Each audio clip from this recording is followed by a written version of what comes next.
ஆண்டவராகிய இயேசு கிறிஸ்துவின் நாமத்தினாலே எங்கும் நிறைந்தவர் ஒளியின் சார்பாக வாழ்த்துக்களை தெரிவித்துக்கிறேன். இந்த காலவெளியிலும் கூட கர்த்தருடைய வார்த்தையிலிருந்து நாம் சில விஷயங்களை தியானிக்கலாம். ஆதாரமாக எடுத்துக்கொண்ட வேத வசனம் தானியேல் எழுதின புத்தகம் 11ஆம் அதிகாரம் 32ஆம் வசனத்தை நம்ம என்ன செய்யலாம், தியானிக்கலாம். இன்னைக்கு செய்தியுடைய தலைப்பு என்னவென்று சொன்னால், தேவனை அறிகிற அறிவு என்கிற தலைப்பை நாம் பார்க்க போகிறோம். உடன்படிக்கைக்கு துரோகிகளாய் இருக்கிறவர்களை இச்சக பேசுகளினால் கள்ள மார்க்கத்தார் ஆக்குவார்கள். தங்கள் தேவனை அறிந்திருக்கிற ஜனங்கள் திடம் கொண்டு அதற்கேற்றபடி செய்வார்கள். இந்த தானியேல் 11ஆம் அதிகாரம் 32ஆம் வசனம் ஆகிய இந்த வசனத்தை மையமாச்சு தான் நம்ம என்ன செய்ய போகிறோம், நீங்கள் செய்தியை பார்க்க போகிறோம். தேவனை அறிகிற அறிவுங்கிற தலைப்பில் பார்க்குறோம். இந்த வசனத்தை திரும்ப வாசிக்கிறேன். உடன்படிக்கைக்கு துரோகிகளாய் இருக்கிறவர்களை இச்சக பேச்சுகளினால் கள்ள மார்க்கத்தார் ஆக்குவான். தங்கள் தேவனை அறிந்திருக்கிற ஜனங்கள் திடம் கொண்டு அதற்கேற்றபடி செய்வார்கள்.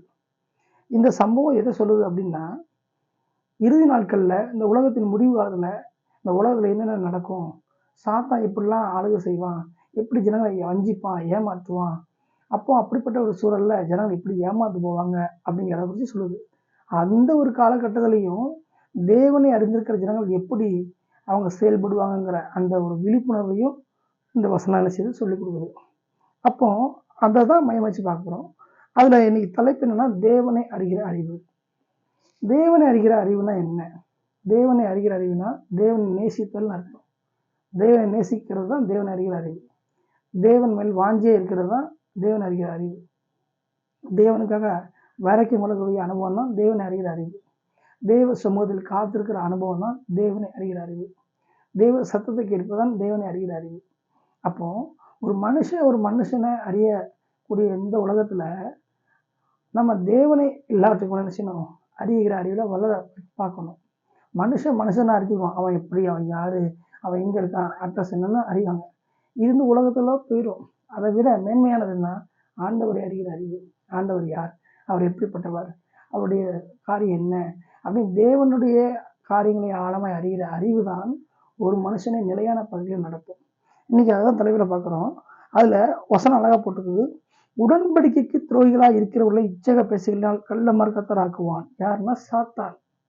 கடைசி காலத்துல அநேக ஜனங்களை வஞ்சகத்தினாலே ஏமாற்றி அநேகர் என்ன செய்வான், அவன் தன் வசப்படுத்துவான். அப்படிப்பட்ட ஒரு மோசமான காலகட்டத்துல தேவனை அறிந்திருக்கிற ஜனங்கள் திடங்கொண்டு அதற்கேற்றபடி செய்வார்கள். திடங்கொண்டு அப்படின்னா தைரியம் கொண்டுன்னு அர்த்தம். எப்போ தைரியம் வரும்? தேவனை அறிகிற அறிவின் மூலமாய் வரும். அப்போ இந்த மோசத்துல, இந்த நாசத்துல, இந்த பொல்லாத காலத்துல, இந்த கடைசி காலத்துல நாம திடம் கொண்டு தைரியமா இருக்க வேண்டும் என்று சொன்னால் தேவனை அறிகிற அறிவின் மூலமாக தான் இருக்க முடியும். தேவனை அறிகிற அறிவின் மூலமாக மட்டும்தான் தைரியம் கொள்ள முடியும்.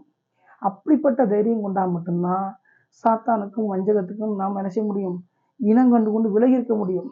அதைத்தாங்க தானியேல் புத்தகத்துல தெளிவா தெரிய வச்சுக்கிறாரு. மோசமான உலகத்துல வாழ்ந்து கொண்டிருக்கிறோம். நாம பலவிதமான போராட்டத்தின் மத்தியில் வாழ்ந்து கொண்டிருக்கிறோம். இப்படிப்பட்ட ஒரு சூழல்ல யாராலும் ஏமாற்றப்பட்டு போய்விடக்கூடாது, ஆத்மாவை இழந்து விடக்கூடாது, விலையேறப்பட்ட ரட்சிப்பை இழந்து விடக்கூடாது, விலையேறப்பட்ட மீட்பை இழந்து விடக்கூடாது என்பதற்காகத்தான் தேவன் அவரை அறிகிற அறிவை முக்கியத்துவப்படுத்தி இருக்கிறார். தேவனை அறிந்திருக்கிற ஜனங்கள் திடங்கொண்டு. அப்ப திடங்கொள்ளுதல்லாம் தைரியம் கொள்ளுதல்னு பார்க்கிறோம். தைரியம் எப்போ வரும்னா தேவனை அறிகிற அறிவின் மூலமாய் தான் வரும். அப்போ தேவனை அதிகமாக நேசிக்க, தேவன் மேல் வைராக்கியம் கொள்ள, தேவன் மேல் பட்டுதலா இருக்கத்தான் அவர் அறிகிற அறிவுக்குள்ள போக முடியும். அந்த அறிகிற அறிவு வந்தால் தான் தைரியம் வரும். அந்த தைரியத்தினை வச்சு தான் நம்ம நினைச்ச முடியும், சுற்றி என்ன நடக்குன்னு அறிந்து கொள்ள முடியும். ஆகவே இந்த செய்தி கேட்கிற ஒவ்வொரு தேவ பிள்ளைகளும், ஒவ்வொரு தேவ ஜனங்களும் தெரிந்து கொள்ளக்கூடிய விஷயம் என்னவென்று சொன்னால், கடைசி காலத்தில் வாழ்ந்து கொடுக்குறோம். தேவனை எந்த அளவுக்கு அதிகமாக தேட முடியுமோ தேட வேண்டும். எவ்வளவு தூரமாக அறிய முடியுமோ அறிந்து கொண்டே இருக்க வேண்டும். அவரை அறிகிற அறிவின் மூலமாக மட்டும்தான் சாத்தானுடைய காரங்களை எதிர்த்து நிற்கக்கூடிய தைரியம் கிடைக்கும்.